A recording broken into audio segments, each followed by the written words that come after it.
think education it's very important to have, and because it's not like talent. It's not something after maybe 15 years it's done. It's something that you will grow with it. You will always be educated.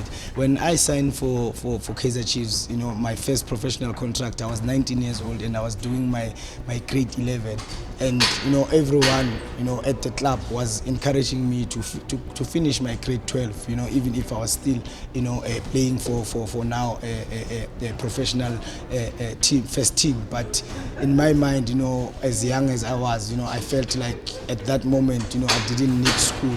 It affects you when you have also to speak with the teams, negotiating a contract.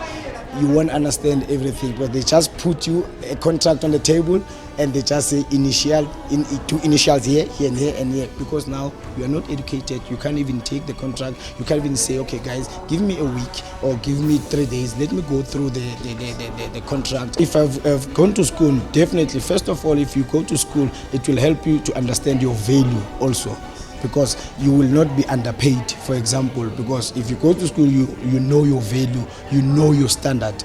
But in my career, it affected me because after a long run, things they didn't happen. I didn't reach the potential that I was supposed to reach in terms of football.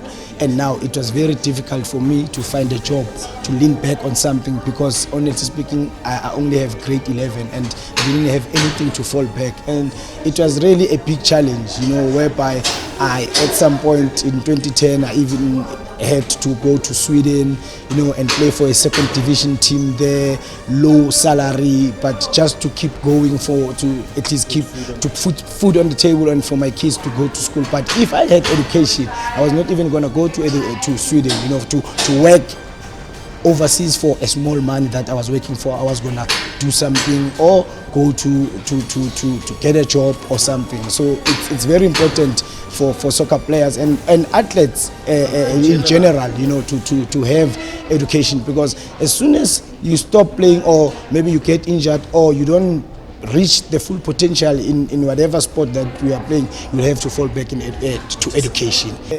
Personally, I thought that I was gonna, change the life of my family with football. I thought I didn't need school anymore, because of now I was earning a salary, and a high salary, and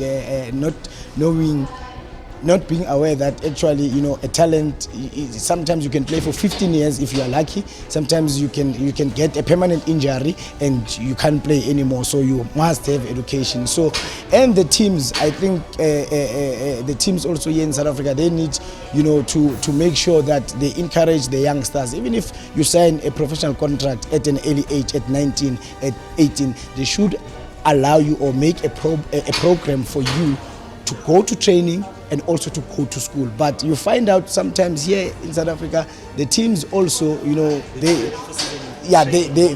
want you at training, and most of the time we used to train in the morning, and in the morning that's where I was supposed to go to school. So I just thought, let me just leave school and just do football, because I'm going to make a living out of football. Yeah, not all of us, I will say to them, they must take their education very serious. And because not all of us we're going to be successful in football. Even great players, people who we thought they were going to make it, sometimes you get injury, they don't make it, and it's bad and sad to see a highly famous footballer after his playing career having nothing. Limited, no education, no resources. Sometimes even you don't even have a shelter. So I will say to the youngsters, take your education serious. Make sure that sport and education, they go hand in hand. Don't put sport first and education last, because education is the key to success, and education, you never get old when you are educated. You will always have that knowledge.